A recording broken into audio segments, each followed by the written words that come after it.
You're listening to the Otis Jiry channel.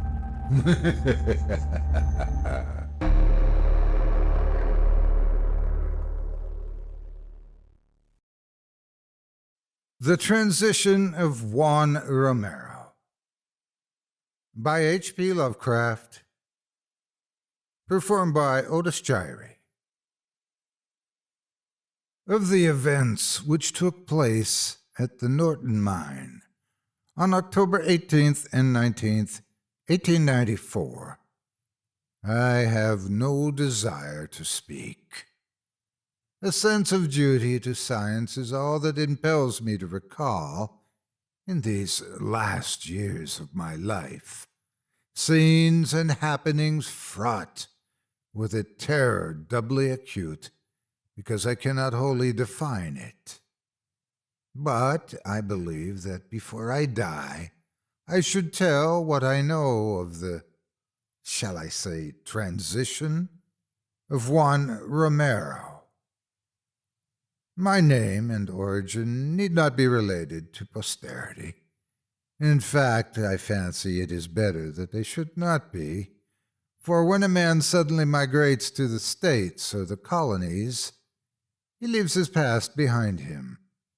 Besides, what I once was is not in the least relevant to my narrative, save perhaps the fact that during my service in India, I was more at home amongst white-bearded native teachers than amongst my brother officers.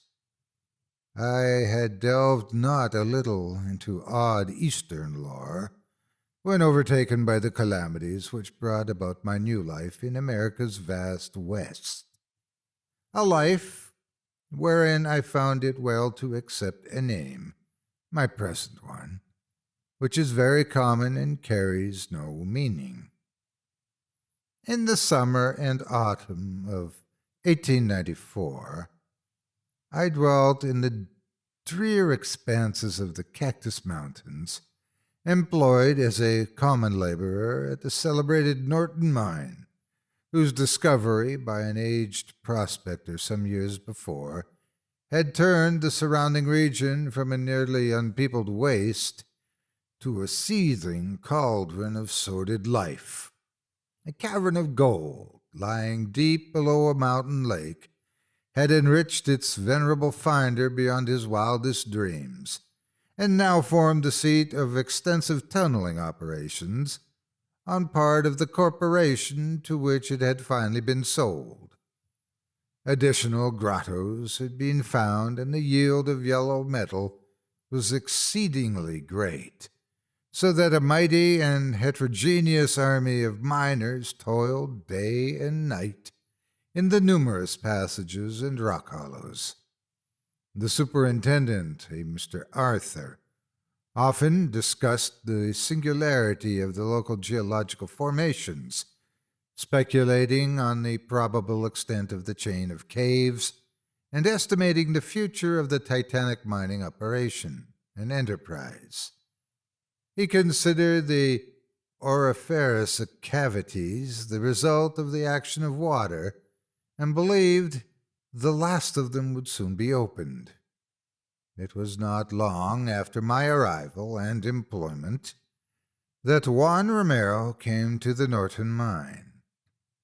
One of a large herd of unkempt Mexicans attracted thither to the neighboring country, he at first commanded attention only because of his features, which, though plainly of the Red Indian type, were yet remarkable for their light color and refined conformation, being vastly unlike those of the average greaser or peyote of the locality.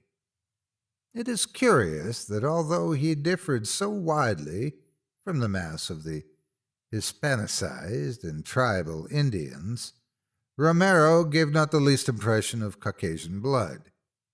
It was not the Castilian conquistador or the American pioneer, but the ancient and noble Aztec, whose imagination called to view when the silent peon would rise in the early morning and gaze in fascination at the sun as it crept above the eastern hills, meanwhile stretching out his arms to the orb as if in the performance of some rite whose nature he did not himself comprehend.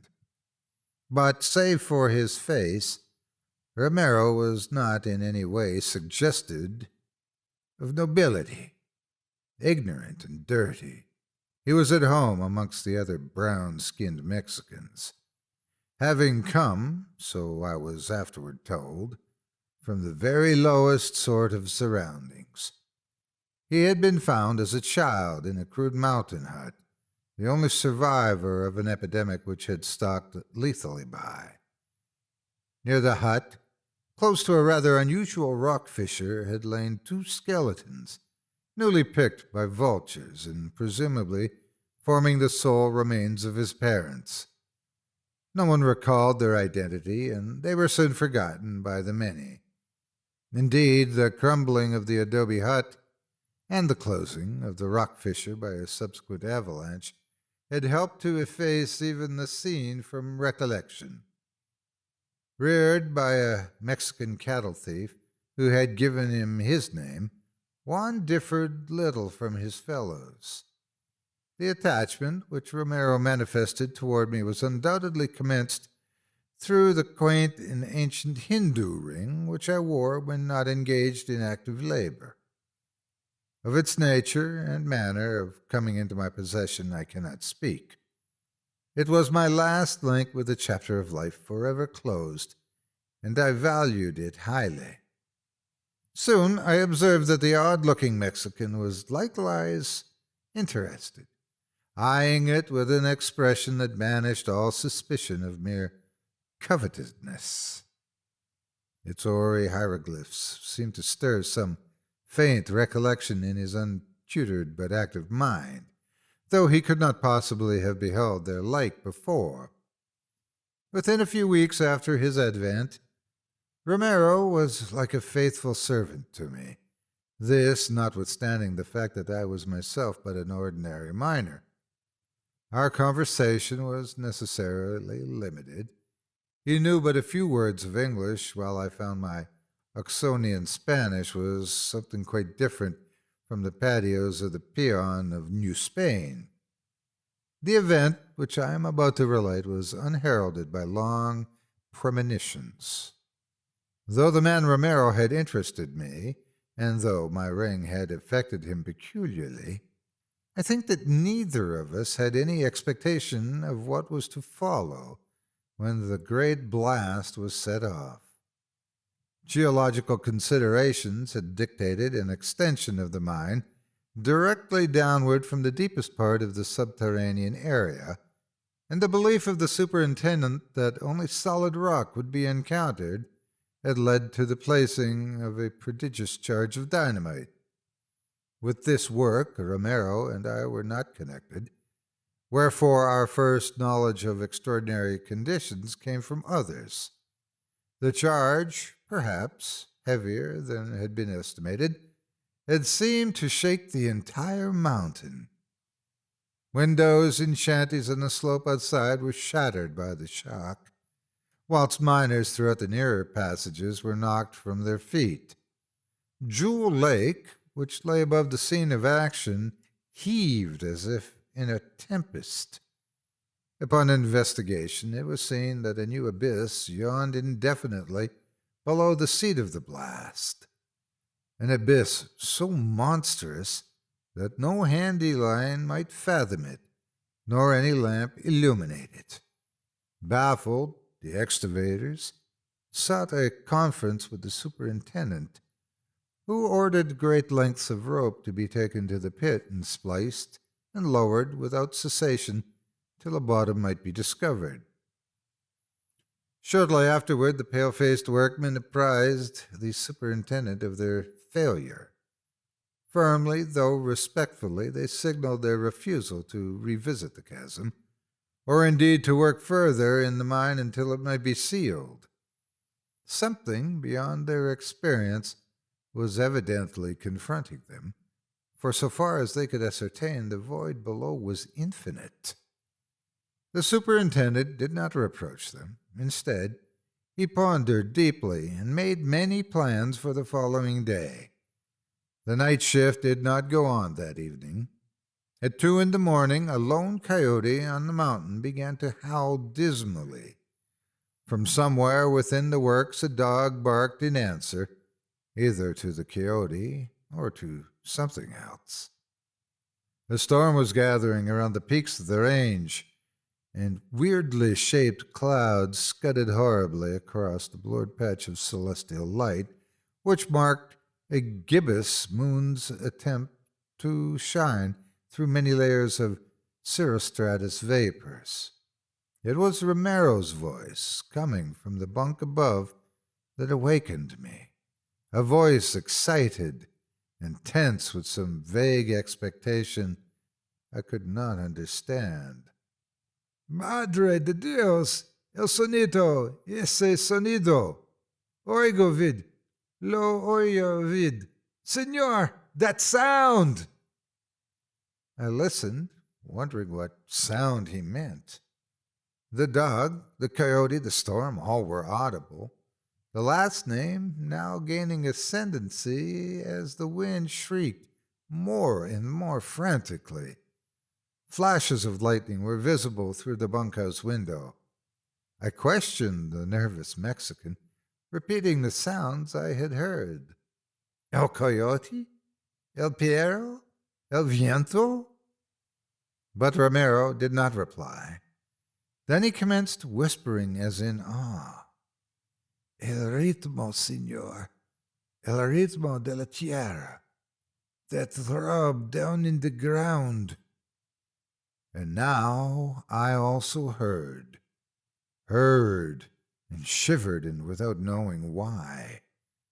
Deep, deep below me was a sound, a rhythm, just as the peon had said, which, though exceedingly faint, yet dominated even the dog, the coyote, and the increasing tempest. To seek to describe it were useless, for it was such that no description is possible. Perhaps it was like the pulsing of the engines far down in a great liner, as sensed from the deck, yet it was not so mechanical, not so devoid of the element of life and consciousness. Of all its qualities, remoteness in the earth most impressed me. To my mind rushed fragments of a passage in Joseph Glanville, which Poe has quoted with tremendous effect. The vastness, profundity, and searchableness of his works, which have a depth in them greater than the well of Democritus. Suddenly Romero leaped from his bunk, pausing before me to gaze at the strange ring on my hand, which glistened queerly in every flash of lightning, and then staring intently in the direction of the mine shaft. I also rose and stood motionless for a time, straining our ears as the uncanny rhythm seemed more and more to take on a vital quality. Then, without apparent violation, we began to move toward the door, whose rattling in the gale held a comforting suggestion of earthly reality. The chanting in the depths, for such the sound now seemed to be, grew in volume and in distinctiveness. And we felt irresistibly urged out onto the storm, and hence the gaping blackness of the shaft. We encountered no living creature, for the men of the night shift had been released from duty, and were doubtless at the Dry Gulch settlement pouring sinister rumors into the ear of some drowsy bartender. From the watchman's cabin, however, gleamed a small square of yellow light, like a guardian eye. I dimly wondered how the rhythmic sound had affected the watchman, but Romero was moving more swiftly now, and I followed without pausing. As we descended the shaft, the sound beneath grew definitely composite. It struck me as horribly like a sort of oriental ceremony, with beating of drums and chanting of many voices. I have, as you are aware, been much in India. Romero and I moved without material hesitancy through drifts and down ladders, ever toward the thing that allured us, yet ever with a pitifully helpless fear and reluctance. At one time I fancied I had gone mad. This was when, on wondering how our way was lighted in the absence of lamp or candle, I realized that the ancient ring on my finger was glowing with eerie radiance, diffusing a pallid luster through the damp, heavy air around. It was without warning that Romero, after clambering down one of the many rude ladders, broke into a run and left me alone.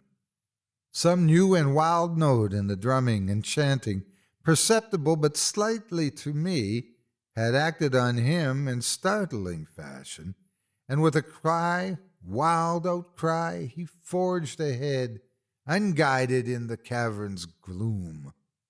I heard his repeated shrieks before me as he stumbled awkwardly along the level places and scrambled madly down the rickety ladders.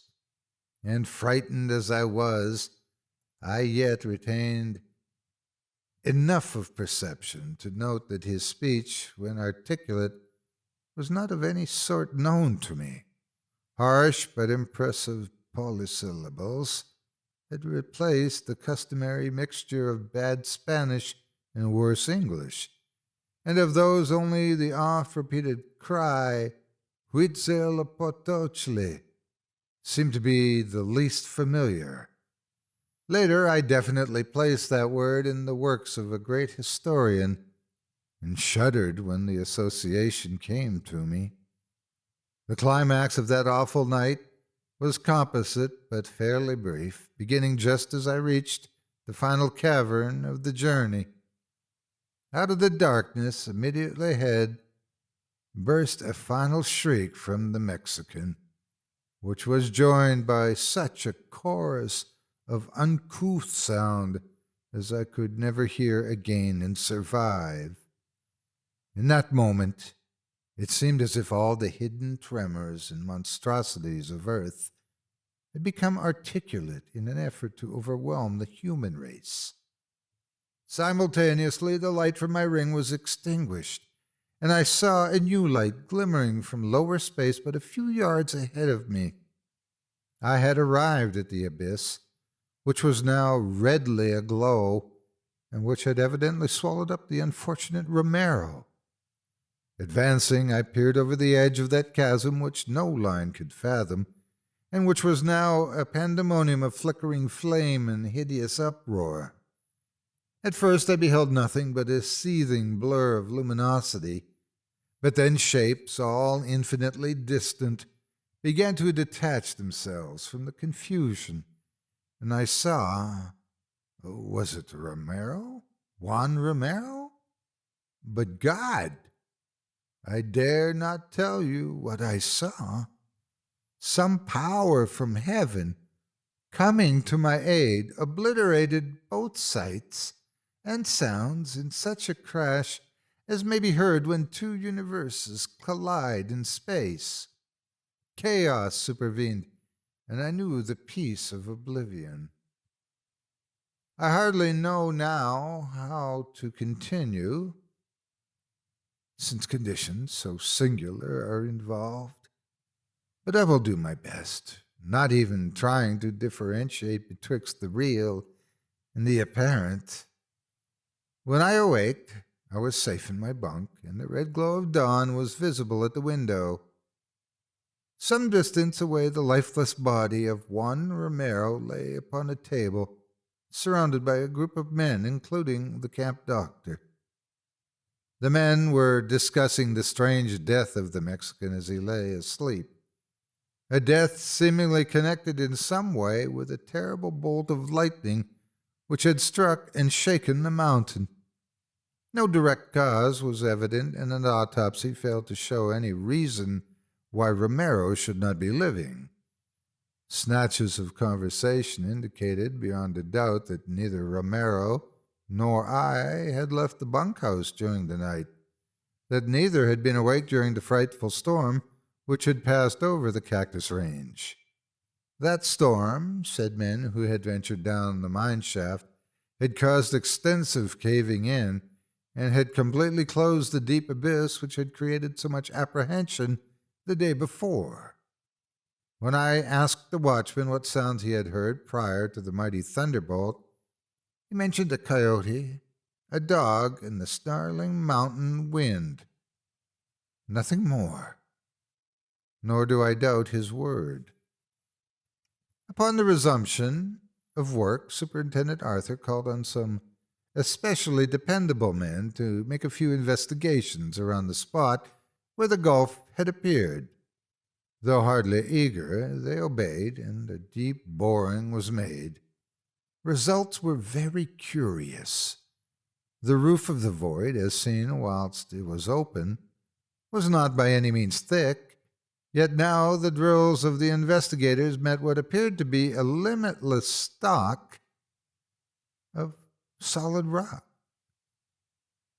Finding nothing else, not even gold, the superintendent abandoned his attempts, but a perplexed look occasionally steals over his countenance as he sits thinking at his desk. One other thing is curious. Shortly after waking on that morning after the storm, I noticed the unaccountable absence of my Hindu ring on my finger. I had prized it greatly, yet nevertheless felt a sensation of relief at its disappearance.